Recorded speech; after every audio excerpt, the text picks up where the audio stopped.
Hello દોસ્તો, આજે ક્લાયન્ટનો phone આવ્યો હતો કે મારે ડિઝાઇનર આઉટફિટ જોઈએ છે, તો ચાલો આપણે તેના માટે ડિઝાઇનર આઉટફિટ બનાવીએ.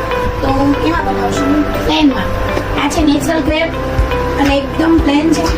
આમાં એને એકદમ ડિઝાઇનર આઉટફિટ બનાવવાનું છે. ચણિયો, બ્લાઉઝ વિથ દુપટ્ટો. આ નેચરલ ક્રેપ છે. આમાં આપણે ફ્યુઝિંગ કરાવશું પહેલા, પછી વર્ક કરાવશું, પછી કટિંગ, સ્ટિચિંગ ને છેલ્લે ફાઇનલ લુક. તો ચાલો બનાવીએ ડિઝાઇનર પીસ. રેડી છો ને તમે બધા?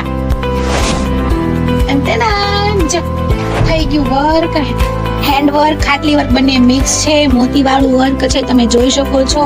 મસ્ત એકદમ પર્લ છે, સિક્વન્સ છે, બધું જ સેટઅપ થઈ ગયું છે આખું વર્કનું. તો હવે આનું આપણે કટિંગ કરશું અને પછી સ્ટિચિંગ કરશું.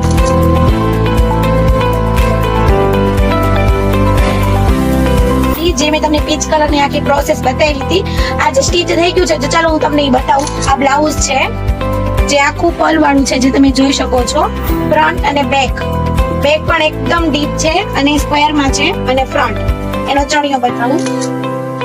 આ એનો ચણિયો છે એકદમ ફ્લેર માં અને હાફ સુધી બધું પર્લ નું વર્ક કરેલું છે, તમે જોઈ શકો છો. અને દુપટ્ટો પ્લેન દુપટ્ટો છે. તો ચાલો ક્લાયન્ટ ને પહેરાવીને ફાઇનલ લુક બતાવું. અત્યારે મેં જે તમને આખું સ્ટીચ કરેલું આઉટફિટ બતાવ્યું હતું તે ક્લાયન્ટે પહેરી લીધું છે. તો ચાલો હું તમને એનો ફાઇનલ લુક બતાવું. જો એનો ફ્રન્ટ પાર્ટ છે બહુ જ ફાઇન લાગે છે અને આનો બેક સાઈડ નો પાર્ટ છે એ બી બહુ જ મસ્ત છે. તો આવા નવા ડિઝાઇનર આઉટફિટ બનાવવા હોય, આવો ફાઇનલ લુક જોતો હોય, ડિઝાઇનર પીસ જોતો હોય તો આવી જાવ. હાઉસ ઓફ પ્યુમાં જવાનું ફેબ્રિક પણ રાખીએ છીએ અને વર્ક કરીને તમને સ્ટિચ કરીને આખું કમ્પ્લીટ કરીને રેડી આપીએ છીએ. એમાં ફેબ્રિક પણ અમારું છે, વર્ક પણ અમારું છે ને સ્ટિચિંગ પણ અમારું છે. Thank you.